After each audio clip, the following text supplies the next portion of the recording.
Hi, today ISKPS will discuss about the topic land, soil, water, natural vegetation and wildlife resource. जो हमारी धरती है, सबको पता है कि ये सारे कंपोनेंट्स ही फॉर्म करते हैं अर्थ को, ठीक है। और इन चीज़ों का डेली लाइफ पे क्या असर है, इसको हम देखते हैं। ऐसे तो हमें लगता है कि बहुत नेचुरल ब्यूटी है या लेजर के लिए आंखों को सुकून मिल रहा है या कहीं से हमको माइनिंग हो रही है, इस तरह से हमको देखने को मिलता है। But these components, all the above components, ये डायरेक्टली और इनडायरेक्टली ये ह्यूमन से रिलेटेड है।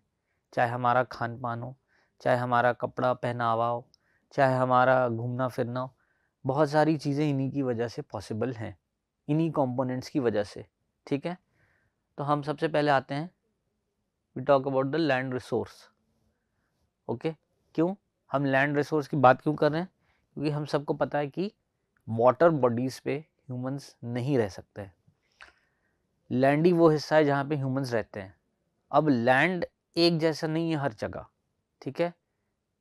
फॉर एग्जाम्पल अगर आप राजस्थान या एमपी में होगे तो वहाँ प्लेटू इलाका ज़्यादा है, पठार, ठीक है, कुछ ऐसा होता है।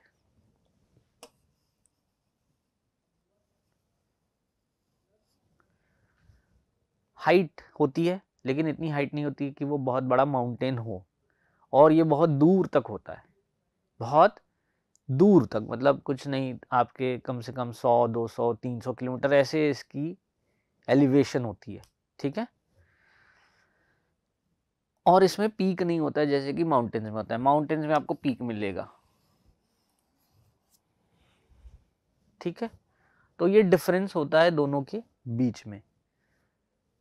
जाहिर सी बात है, हमको पता है कि इस पे रहना बहुत ही मुश्किल है क्योंकि ये हाइट पे है, बहुत ज़्यादा हाइट है इसकी, बहुत ज़्यादा टेम्परेचर डिफरेंस होंगे।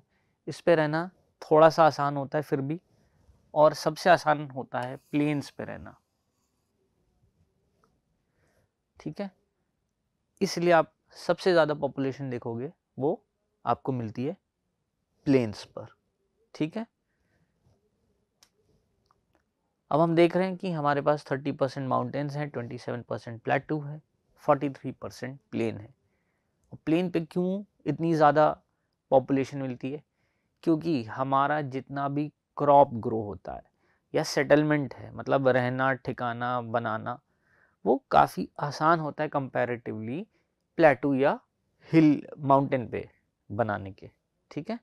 सो for that very reason we find that most of the population you will find in the plain regions, जो आपके प्लेटू एरियाज हैं जहाँ पे लोग रहते हैं, ठीक है। जैसे कोटा है तो यहाँ पे बहुत ड्रिलिंग, बहुत कटिंग की ज़रूरत पड़ी, ठीक है। मतलब एक कॉस्टली प्रोसीजर है, इसके लिए हमें बहुत हैवी और एडवांस मशीन्स चाहिए। जब तक हमारे पास वो नहीं है तब तक हमारा सेटलमेंट इतना आसान नहीं होता है ऐसे रीजन्स में, ठीक है। तो land covers 30% total area of the earth surface, 90% of the world's population occupies 30% of land, मतलब जो ज़्यादातर पॉपुलेशन है वर्ल्ड की वो 30% लैंड पे ही रह रही है। अभी 60% लैंड अनइनहैबिटेड है, ठीक है। बाकी 6 आप देख रहे हो 70 to 10% जो पॉपुलेशन कम है वहाँ अनइनहैबिटेड है, डेजर्ट है, फॉरेस्ट है, इस तरह की चीज़ें, ठीक है।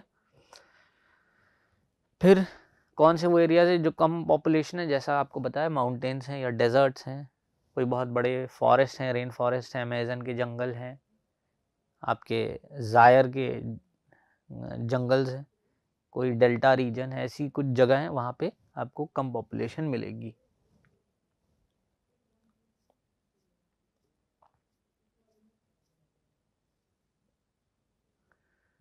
अब हम आते हैं लैंड यूज़ पैटर्न पे। क्या यूज़ है लैंड का? जैसे हम पहले बात कर रहे थे, तो सबसे पहला जो हमारा यूज़ स्टार्टिंग टाइम से शुरू हुआ वो था हंटिंग का।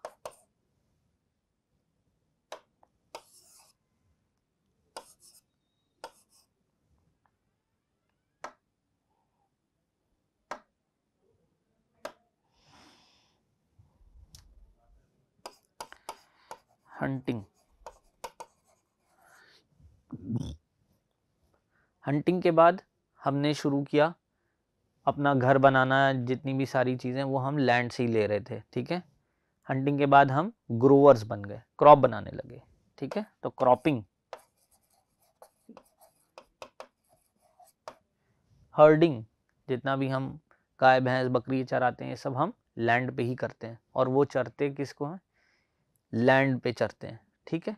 फिर हमारे पास आ गया माइनिंग।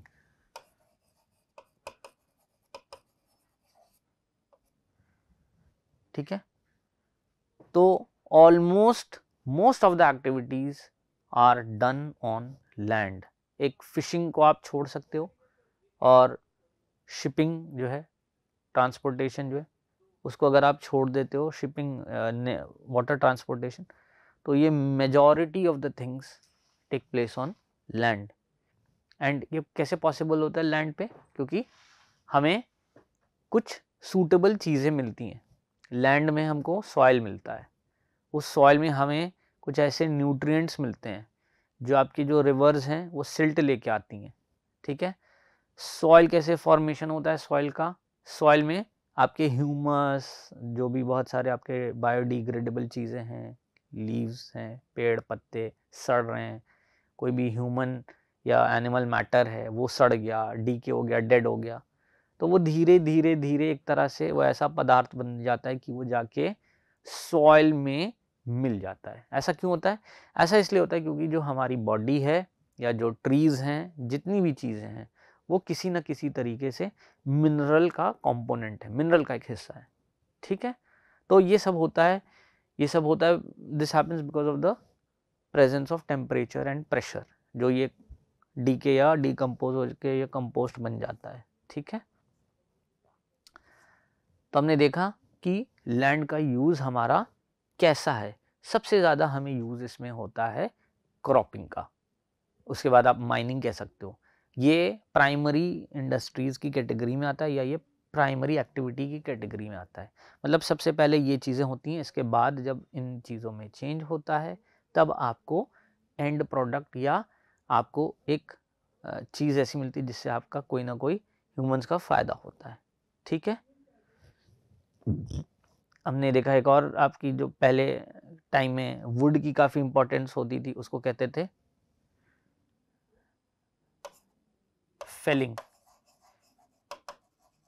या आप इसको आसान भाषा में वुड कटिंग भी कह सकते हो, टिम्बरिंग, टिम्बर प्रोसेस, ठीक है, प्रोसेस ऑफ टिम्बर, ठीक है। तो ये पहले जो आपके मिनरल्स या इतना उनका प्रेजेंस नहीं था, या इतना हमारे पास एडवांस मशीन नहीं थी कि हम, टेक्नोलॉजी नहीं थी कि हम उन चीज़ों को यूज़ करें, तो सबसे हमारा आसान जो काम होता था वो हमने लकड़ी काटा और उससे अपनी चीज़ें बना ली। कोई नदी के ऊपर पुल बनाना है तो लकड़ी से बना लिया, कहीं देखा कि लकड़ी गिरी हुई है तो वो आसान था पार करने में, तो लकड़ी से पुल बना लिया। लकड़ी को रेलवे ट्रैक्स के स्लीपर में यूज़ किया, लकड़ी को बेंच में यूज़ किया, ठीक है। तो ऐसे लकड़ी का काफ़ी यूज़ हुआ, घरों को बनाने में लकड़ी का यूज़ हुआ।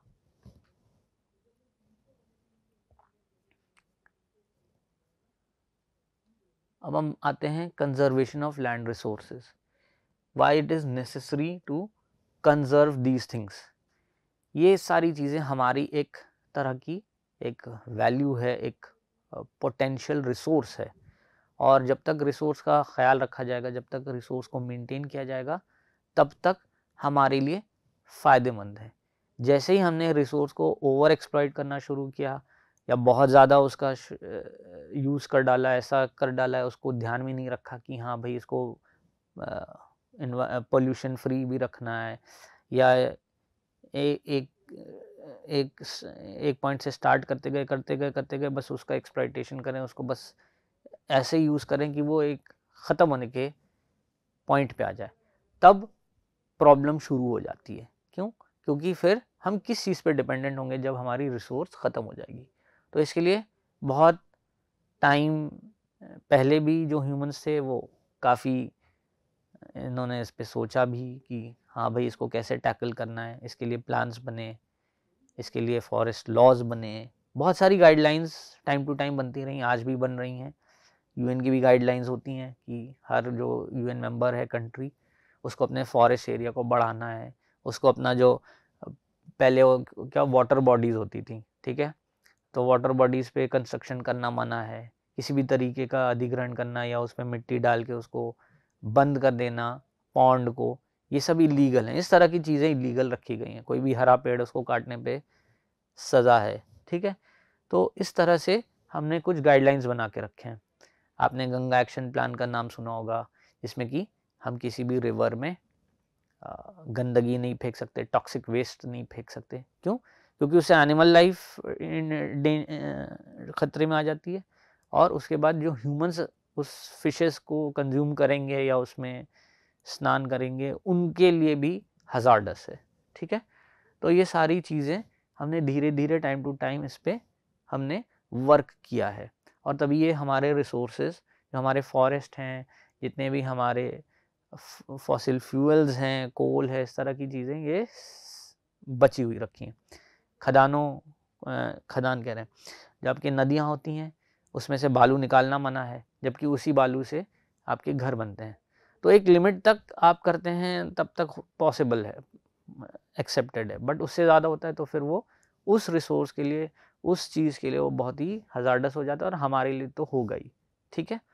तो हमने फॉरेस्ट को कंजर्व करना शुरू किया, साइंटिफिक टेक्निक्स कुछ हमने फॉलो की, ठीक है। केमिकल फर्टिलाइजर्स, पेस्टिसाइड्स का जो बहुत ज़्यादा यूज़ होता है वो नहीं करते हैं, नहीं करना चाहिए, उससे भी बहुत ज़्यादा डैमेज होता है। ह्यूमंस को तो होता ही है, प्लांट्स को भी होता है। डेजर्टिफिकेशन, क्यों कोई जगह डेजर्ट हो रही है, इस पे भी ध्यान देना चाहिए। बहुत ज़्यादा अगर वहाँ का ग्राउंड वाटर टेबल कम हो रहा है, बहुत ज़्यादा यूज़ हो रहा है, तो कोई जगह डेजर्ट बन सकती है, ठीक है। या वाटर को आप कंजर्व नहीं कर रहे हो सही तरीके से, सिर्फ वेस्ट ही वेस्ट हो रहा है, वो डेजर्ट बन सकती है। Afforestation, land reclamation, checking desertification, checking overgrazing, providing better irrigation facilities. बहुत ज़्यादा गाय भैंस बकरी चर ना जाए किसी जगह को, उससे टॉप सॉइल इरोड हो जाता है। बेटर इरिगेशन फैसिलिटीज़ प्रोवाइड करने से आपका जो लैंड है वो डेजर्ट होने से बचता है, और ग्राउंड वाटर सीपेज बढ़ता है, वाटर जो टेबल है आपका मेंटेन रहता है।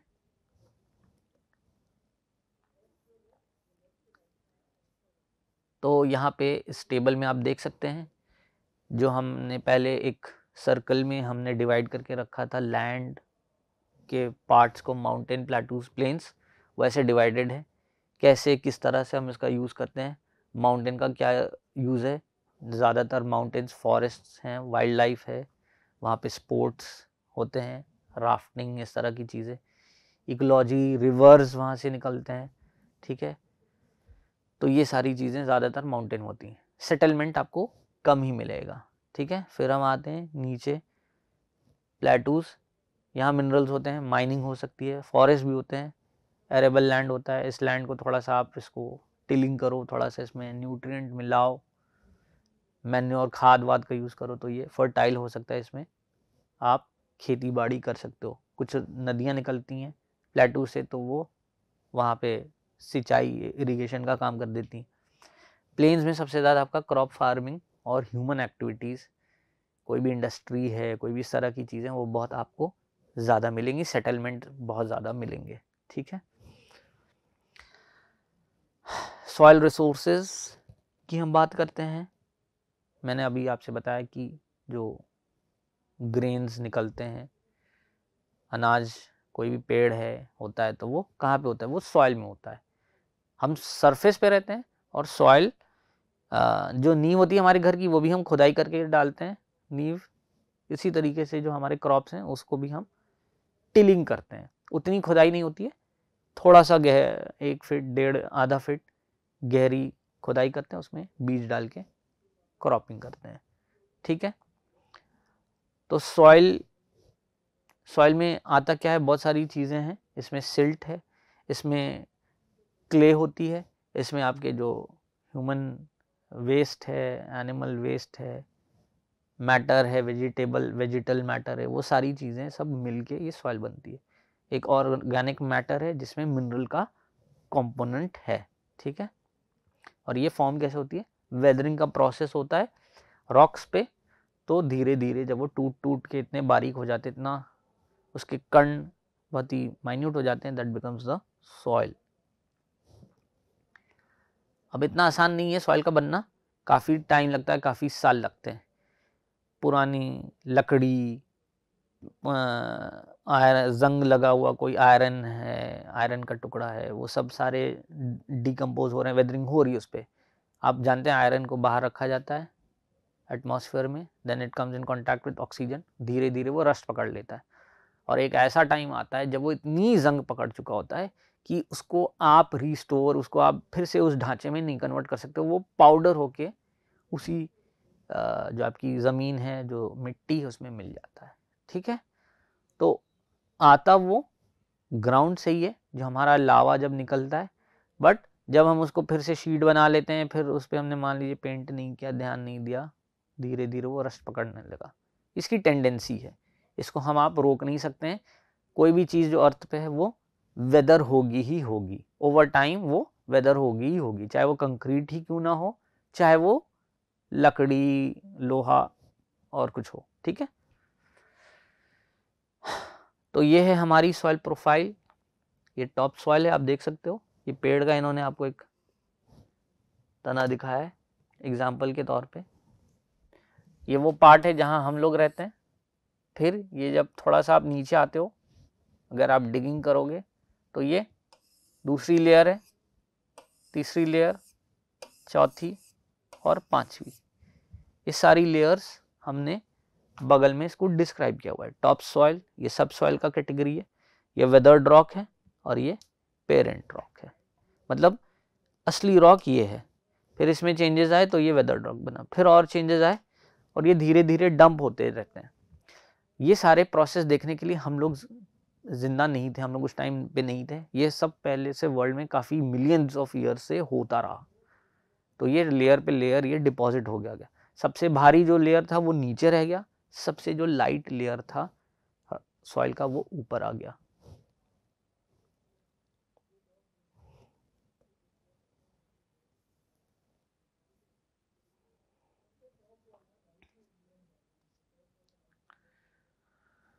तो ये हमारा नेचर ऑफ पेरेंट रॉक। क्या नेचर होता है पेरेंट रॉक का? हमारे पास 3 टाइप्स ऑफ रॉक्स होते हैं, इग्नियस, सेडिमेंट्री, मेटामॉर्फिक, ठीक है।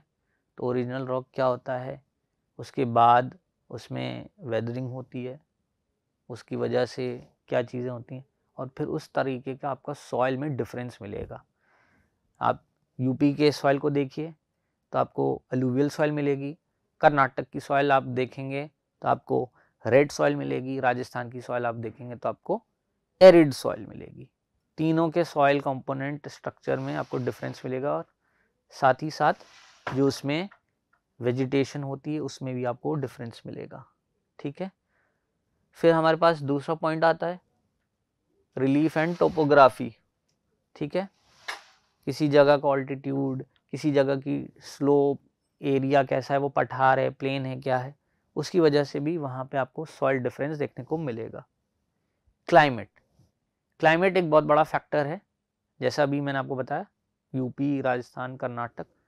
तो आपने देखा कि तीनों जगह अगर आप जाएंगे आपको वेरिड क्लाइमेट मिलेगा। राजस्थान में बहुत ही हॉट मिलेगा, यूपी में आपको एक मिक्स ऑफ टेम्परेचर्स मिलेगा, मिक्स ऑफ क्लाइमेट्स मिलेगा, कर्नाटक आप देखोगे तो आपको वन टाइप क्लाइमेट मिलेगा, ठीक है।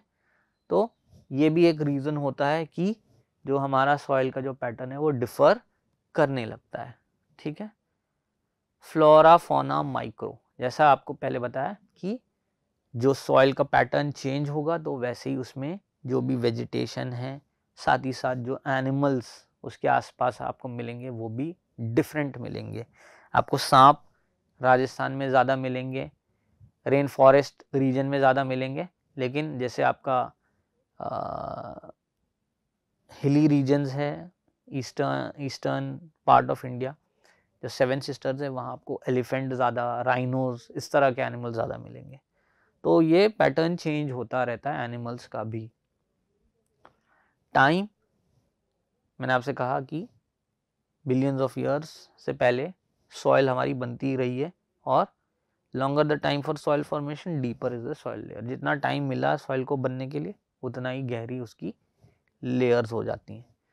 अब ये लेयर्स भी डिफरेंट होती हैं अलग अलग जगह के लिए, बट हमने अभी इसको एक मॉडल के तौर पे एक नॉर्मल जगह की हमने बात करके देख लिया कि एक सॉइल, वहाँ का सॉइल कैसा होता है। ठीक है, प्लेटू रीजन में आपको सॉइल डिफरेंस मिलेगा, लेयर्स में, प्लेन्स में डिफरेंट मिलेगा। ठीक है, so these are the factors you can see that affect the soil formation. Now let us talk about soil erosion and conservation. ये बहुत बड़ा एक मैटर रहा है सॉइल का इरोड होना। फ्लड्स आते थे, सॉइल इरोड हो जाता था। ठीक है, ओवर ग्रेजिंग हो गई, सॉइल इरोड हो गया, और सॉइल ही वही कंपोनेंट है जिसपे हमको खेती बाड़ी करना है।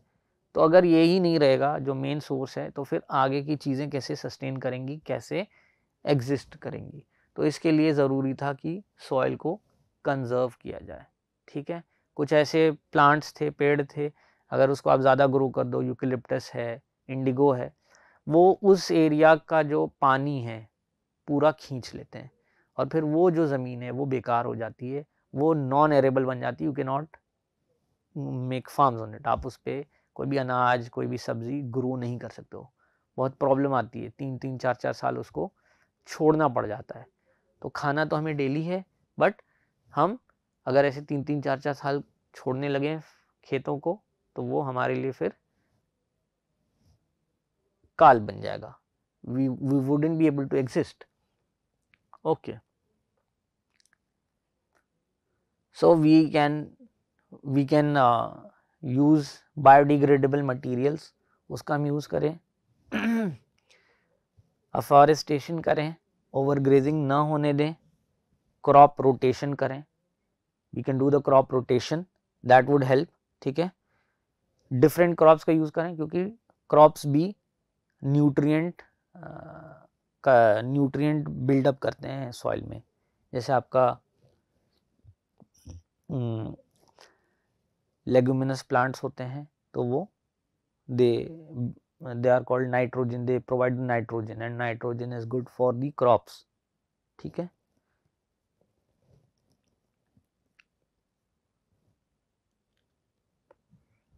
then we have the contour plowing and terrace farming. There is one difference between contour plowing and terrace farming. ठीक है, in contour plowing you can see what happens is,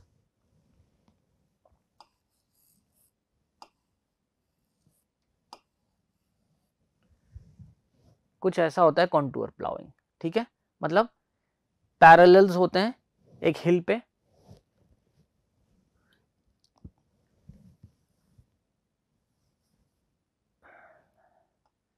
अगर इसको आप ऐसे देखते हैं, साइड से साइड सेक्शन हम देख लें,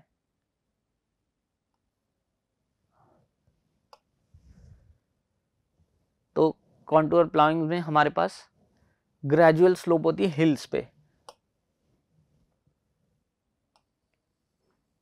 इस पे हम ऐसे करके रखते हैं। ठीक है, ये हमारी कॉन्टूर प्लाविंग होती है। और टेरेस फार्मिंग में क्या होता है, हमें वाटर को रोक के रखना पड़ता है। तो जैसे आपका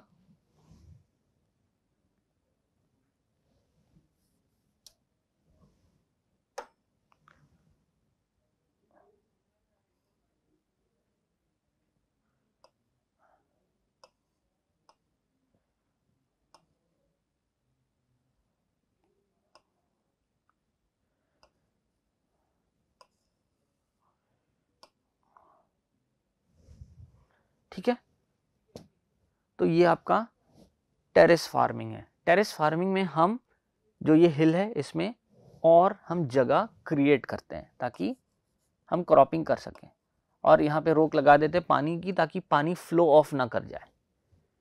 पानी फ्लो ऑफ कर जाएगा तो जो न्यूट्रिएंट या जो उसको प्लांट को मिलना चाहिए वो नहीं मिल पाएगा, प्लांट वहाँ पे जीवित नहीं रहेगा। ठीक है, तो ये this reduces the flow of rain water or water that is being used there for farming. This is to make a gradual slope. Okay. Then we have the strip cropping. In this small grains, grasses are planted.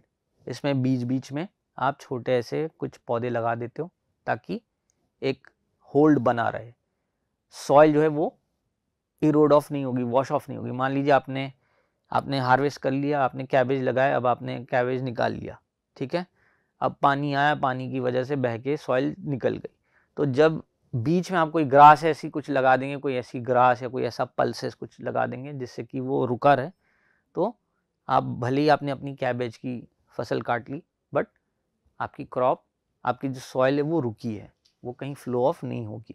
ठीक है। फिर हमारे पास cover cropping है। Cover cropping में हम जो बड़े बड़े पेड़ होते हैं उसमें आपके छोटे छोटे प्लांट्स लगा देते हैं कि इन बड़े बड़े पेड़ के साथ ये छोटे प्लांट भी कल्टीवेट हो जाएं। ख़ास तौर से जो आपके लेग्यूमिनस प्लांट्स हैं, आपकी जो दालें हैं या राजमा, किडनी बीन्स, इस तरह की बहुत सारी जो क्रॉप्स हैं वो इसमें आ जाते हैं। शेल्टर बेल्ट्स का यूज़ हम करते हैं जहाँ विंड इरोजन बहुत ज़्यादा होती है, उससे जो है हवा का इफेक्ट रुका रहता है इन क्रॉप्स पे। ठीक है। Rock dams, at some places we also make the rock dams to prevent the flow of water and soil loss. ठीक है। So soil is very important, it's erosion or its flowing away should be checked.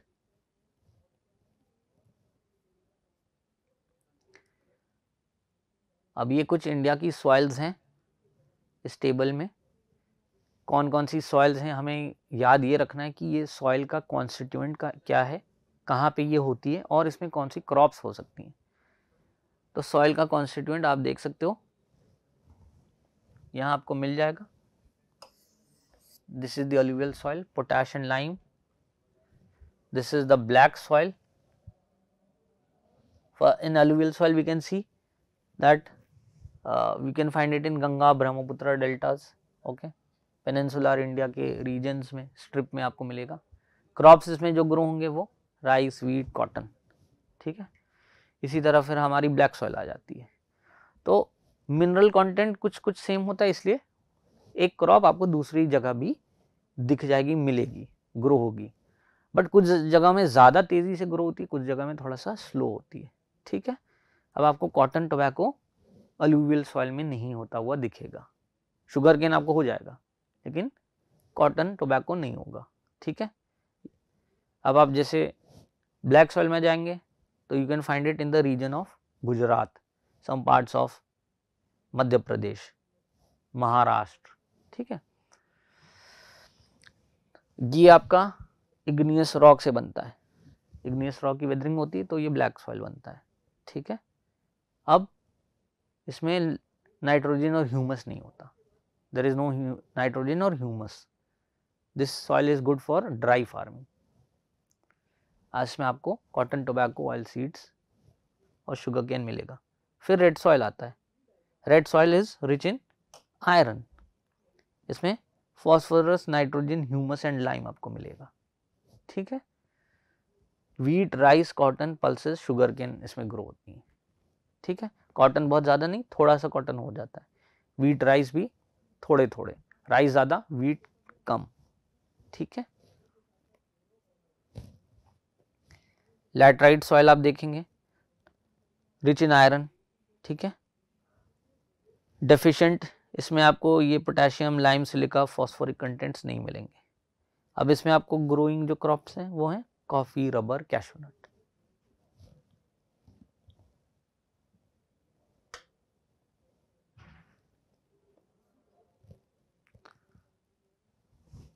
फिर ये हमारी desert soil आ जाती है, इसमें salt की मात्रा ज़्यादा होती है, ऑर्गेनिक मैटर बिल्कुल नहीं होता है। अगर कुछ इरिगेशन करते हैं, कुछ आप मैन्योर्स, खाद का यूज़ करते हैं तो आपको थोड़ा सा वीट, बाजरा, ठीक है, सरसों, मस्टर्ड, इस तरह की चीज़ें हो जाती हैं। Last soil mountain soil. Mountain soil में आपको कुछ ख़ास तौर से आपको ड्राई फ्रूट ज़्यादा मिलेंगे, सैफरन, आलमंड्स, एप्पल। ठीक है। वॉलनट, इस तरह की जो चीज़ें हैं, अखरोट जिसको बोलते हैं, पिस्ता, ये सब आपको ज़्यादा मिलेंगे, the dry fruits. Okay, high deposition of organic mineral substance होते हैं और इससे जो मिली हुई जो क्रॉप होती है वो काफ़ी न्यूट्रिशियस, बॉडी बिल्डिंग होती है, बॉडी बिल्डिंग फूड होते हैं, इम्यूनिटी बिल्डिंग फूड्स होते हैं। ठीक है,